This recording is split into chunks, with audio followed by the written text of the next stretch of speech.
Vamos a hablar hoy de la venganza, ya que este programa se llama más o menos así. Y elegiremos a una diosa griega que es la más vengativa de todas, la vengadora, que es Ártemis. No Némesis, porque Némesis es una personificación de la venganza. Son esas personificaciones sin leyenda, claro, que tienen los mitos griegos. Bueno, Ártemis era la diosa de la caza, y no de la caza, como dice aquí. También. De la cacería. De la caza en el sentido de la cacería, muy bien. Diana para los muchachos, para los latinos, para los romanos. Hermanita de Apolo, fueron mellizos, Apolo y Ártemis. Ártemis nació primero, es decir, fue la menor.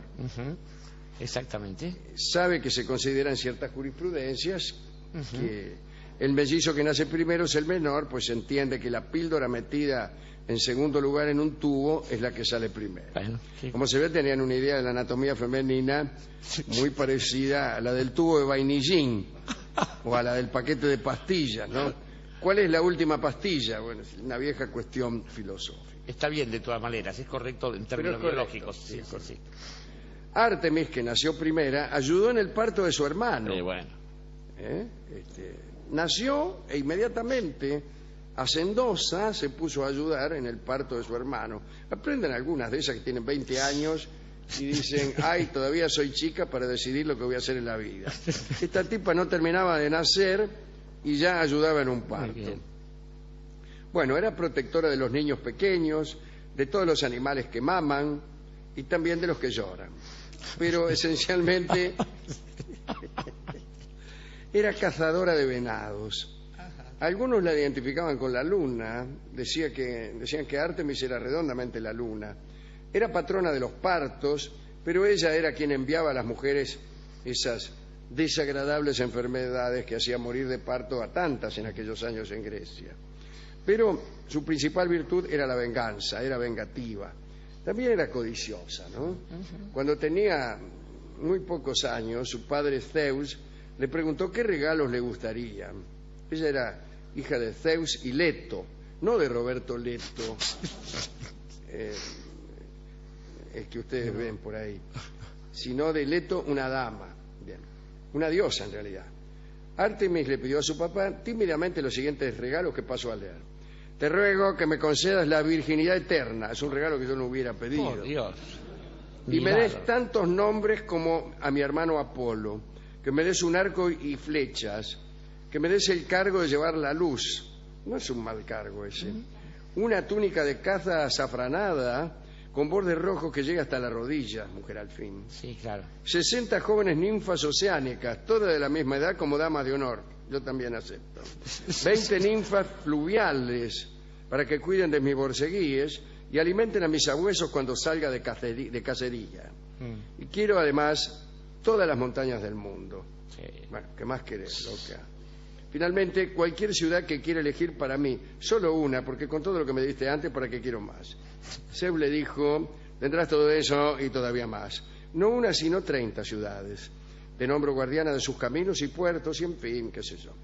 La diosa permaneció eternamente virgen y joven, cosa que no dependía del regalo de Zeus, sino de su naturaleza misma. Divina, claro. Los dioses eran eternamente jóvenes, según parece porque manchaban ambrosía y escabeaban néctar, y con eso se mantenían fenómenos.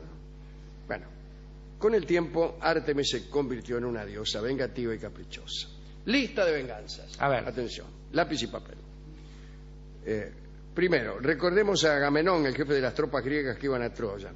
El tipo estaba ahí en Áulide con la flota y un día se fue a cazar. Cazó un venado y dijo, ni Ártemis lo hubiera cazado tan bien. Y la diosa dijo, ¿cómo? ¿Qué te pasa? Y le mandó una calma chicha, una ausencia de vientos, que ya lo hubiera querido para sí Villa Gesell. Pero, claro, sin vientos los griegos no pudieron mover la flota y finalmente el adivino Calcante resolvió que esta calma era por el enojo de Ártemis, que se iba a terminar solamente cuando el autor de la ofensa, Agamenón, sacrificara a la pobre su Ifigenia. propia hija Ifigenia. Bueno, primera venganza, ¿no? Después se arreglaron, parece que reemplazaron a Ifigenia con un animal. Otras venganzas. El dios fluvial Alfeo, si me permiten la aliteración, hijo de Tetis, también si me lo permiten, se atrevió a enamorarse de Ártemis. Y estos tipos, digo, estos dioses fluviales, cuando se enamoraban no eran como uno que es cuidadoso y atento. No, directamente perseguían a la mina, claro, la sí. corrían para atropellarla, ¿no? Y cuando la mina no quería, cosa que ocurría en contadísimas ocasiones, como esta, bueno, la mujer huía. Bueno, este tipo, Alfeo, persiguió a Ártemis por toda Grecia. Debió ser algo digno de verse. Sí.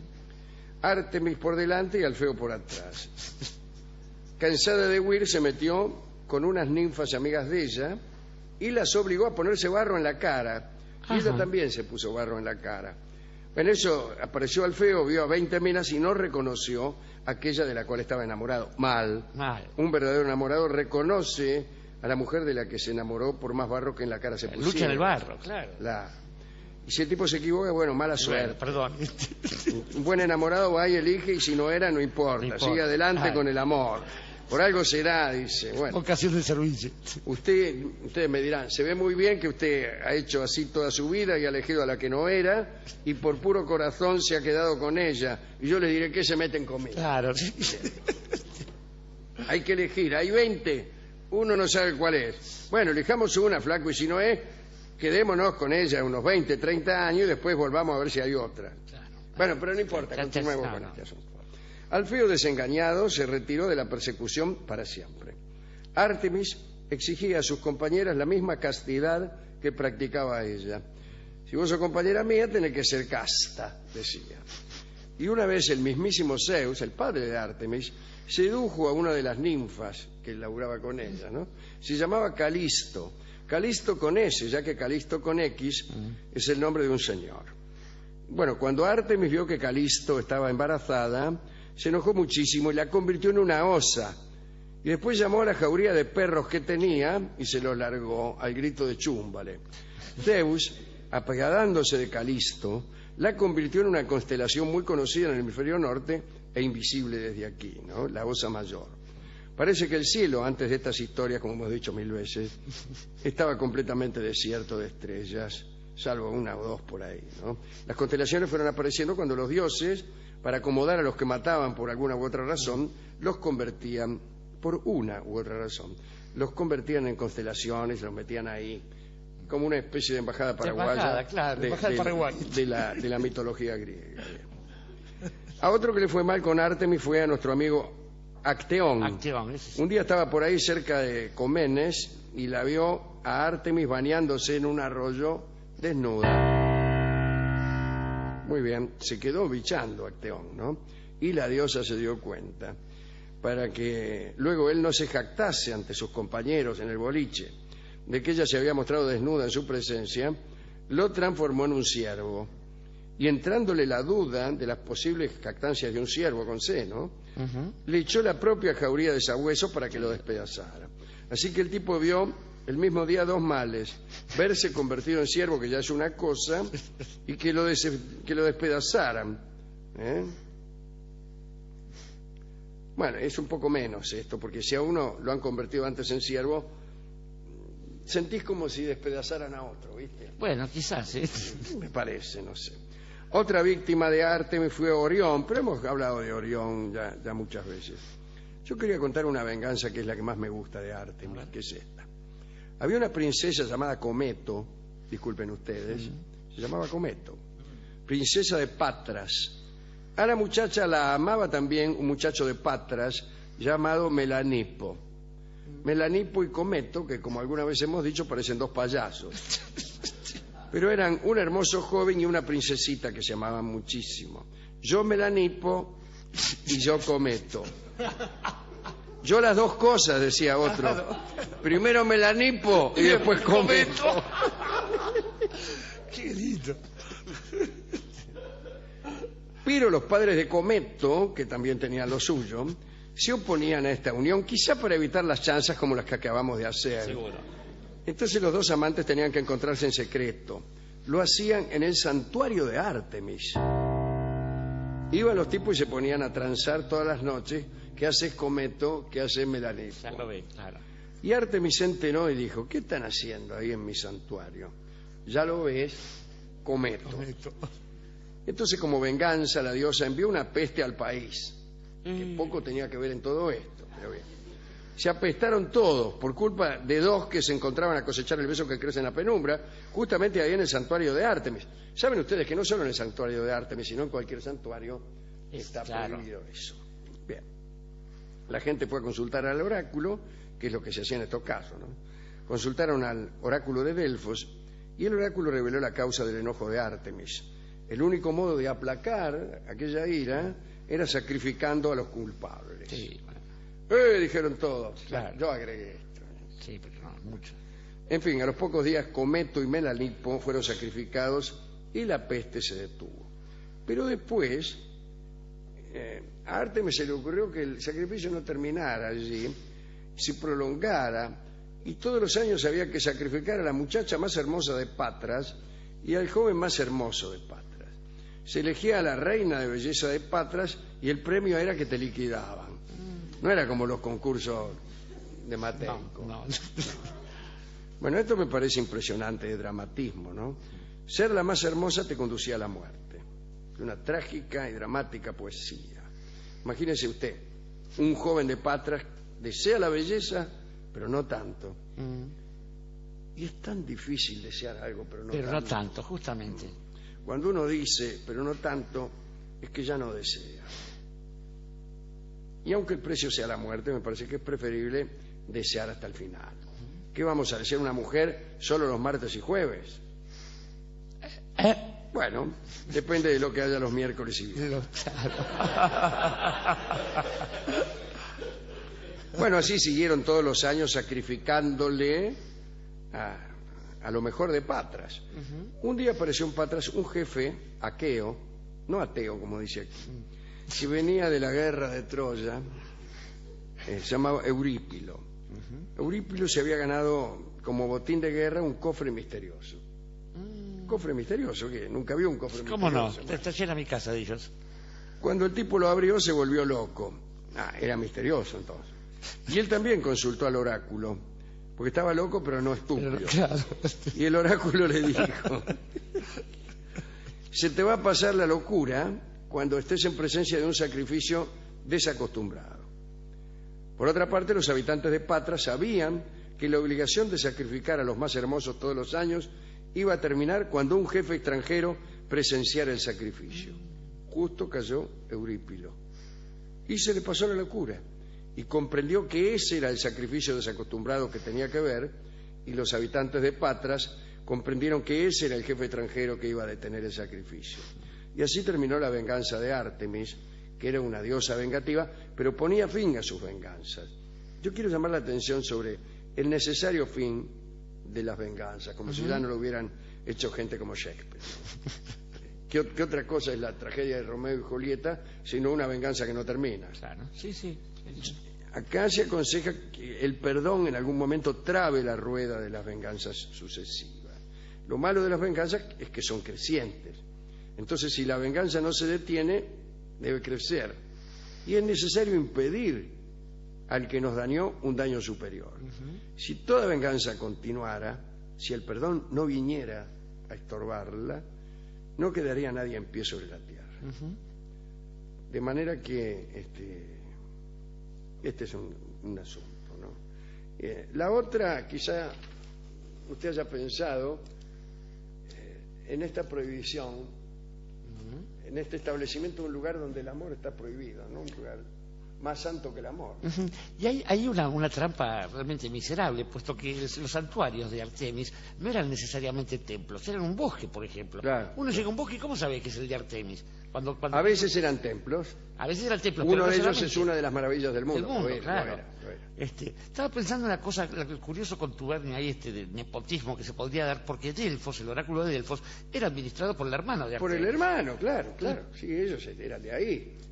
Al que ella había ayudado a ser parido, con lo cual ya sabemos que era muy afecto a las bromas Apolo, pero bueno, estaba pensando más bien en algunas otras cosas, por ejemplo, esto de tirarle los perros, que se ha convertido en una curiosa expresión respecto de la seducción y que tenía que ver con la muerte.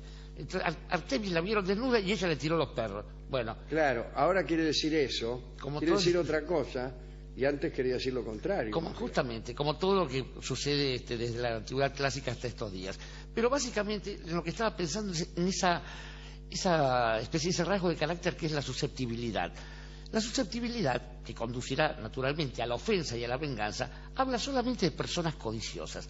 Aquella que está allá, que es susceptible, necesariamente es codiciosa, avara y siempre incurre en el pecado de soberbia. ¿Qué tan excelsa puede ser una persona para que crea que hay algo, una acción de otro que no es digna de ella, si se trata de un amante, ¿no? Aquel amante que en un descuido le dice, pero anda, y usa un vocativo chusco, y que la otra persona lo tome como algo en serio. O bien que una llegada, cualquier tipo de error que se comete entre amantes, el no haberse vestido a tiempo, lo que fuere, genere una sensación de ofensa que necesariamente reclama una venganza. Así donde hay venganza es porque hubo susceptibilidad, y así donde hubo susceptibilidad es porque hay antes esta cosa de soberbia y todo. Está muy bien demás, eso, ¿no? que usted acaba de decir acerca de la naturaleza banal de casi todas las ofensas. Porque justamente...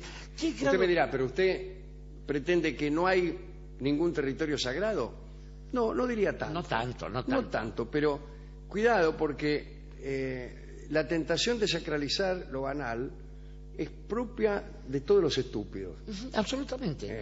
Por ejemplo, la bandera del Club Atlético 9 de Julio es sagrada, y el que la pisa, etcétera, etcétera, y de ahí sigamos adelante. Se constituye lo sagrado en un punto banal. Necesariamente esto va a conducir a una confrontación innecesaria. Pero bueno, de hecho, además, usted citaba antes Romeo y Julieta. Vemos como si la muerte de alguien o el rapto puede ser una ofensa, el escupirse el pulgar también constituye el precio de una vida. De pronto, y esto establece lo ridículo de estas cuestiones. Y uno tiende a pensar que alguien tan susceptible seguramente tiene una idea acerca de las cosas fundamentales de la vida muy perversa. ¿Qué otra cosa puede ser sino esta pretensión de castidad? Que sea un don la castidad, cuando en general es o un fruto de una negociación. Ofrezco mi castidad como para poder dedicarme al Señor, como dicen algunos. Sí, pero por mero gusto. Pero por mero gusto, vamos. Y en realidad... Es una virtud negativa. Pero claro. Como el silencio. Y eso es lo que conduce, claro, y eso es lo que conduce al mal carácter y a la cosa de tirarle los perros a cualquiera que la vea desnuda, como Zeus la trajo al mundo. De ahí que muchos griegos, algunos de los que son amigos nuestros, sobre todo cuando veían el mal humor de Artemis vengándose y decían, no es una cuestión de diosas, lo que pasa es que nunca tuvo novio. Y nunca tuvo novio es el tango que ha de ilustrar esta charla sobre Artemis, que justamente nunca lo tuvo. Escucharemos este tango de don Agustín Bardi en la versión instrumental de Aníbal Troilo, su cuarteto con Roberto Grela como primera guitarra. Ven por ahí. Sino de Leto, una dama. Bien. Una diosa en realidad. Artemis le pidió a su papá tímidamente los siguientes regalos que paso a leer. Te ruego que me concedas la virginidad eterna. Es un regalo que yo no hubiera pedido. Por Dios. Y me des tantos nombres como a mi hermano Apolo. Que me des un arco y flechas. Que me des el cargo de llevar la luz. No es un mal cargo ese. Una túnica de caza azafranada con borde rojo que llega hasta la rodilla, mujer al fin. Sí, claro. 60 jóvenes ninfas oceánicas, todas de la misma edad. Artemis, que nació primera, ayudó en el parto de su hermano. Bueno. Nació e inmediatamente hacendosa se puso a ayudar en el parto de su hermano. Aprenden algunas de esas que tienen 20 años y dicen, ay, todavía soy chica para decidir lo que voy a hacer en la vida. Esta tipa no terminaba de nacer y ya ayudaba en un parto. Bueno, era protectora de los niños pequeños, de todos los animales que maman y también de los que lloran. Pero esencialmente era cazadora de venados. Algunos la identificaban con la luna, decían que Artemis era redondamente la luna. Era patrona de los partos, pero ella era quien enviaba a las mujeres esas desagradables enfermedades que hacían morir de parto a tantas en aquellos años en Grecia. Pero su principal virtud era la venganza, era vengativa. También era codiciosa, ¿no? Cuando tenía muy pocos años, su padre Zeus le preguntó qué regalos le gustarían. Ella era hija de Zeus y Leto, no de Roberto Leto. Es que usted... Vamos a hablar hoy de la venganza, ya que este programa se llama más o menos así. Y elegiremos a una diosa griega que es la más vengativa de todas, la vengadora, que es Artemis. No, Némesis, porque Némesis No. es una personificación de la venganza. Son esas personificaciones Sí, sin alegorías, leyenda claro. que tienen los mitos griegos. Bueno, Artemis era la diosa de la caza, y no de la caza, como dice aquí. También. De la De cacería. la caza en el sentido de la cacería, muy bien. Diana para los muchachos, para los latinos, para los romanos. Hermanita de Apolo, fueron mellizos, Apolo y Artemis. Artemis nació primero, es decir, fue la menor. Ujú. Exactamente. Sabe que se considera en ciertas jurisprudencias que el mellizo que nace primero es el menor, pues se entiende que la píldora metida en segundo lugar en un tubo es la que sale primero. Bueno, sí. Como se ve, tenían una idea de la anatomía femenina muy parecida a la del tubo de vainillín o a la del paquete de pastillas, ¿no?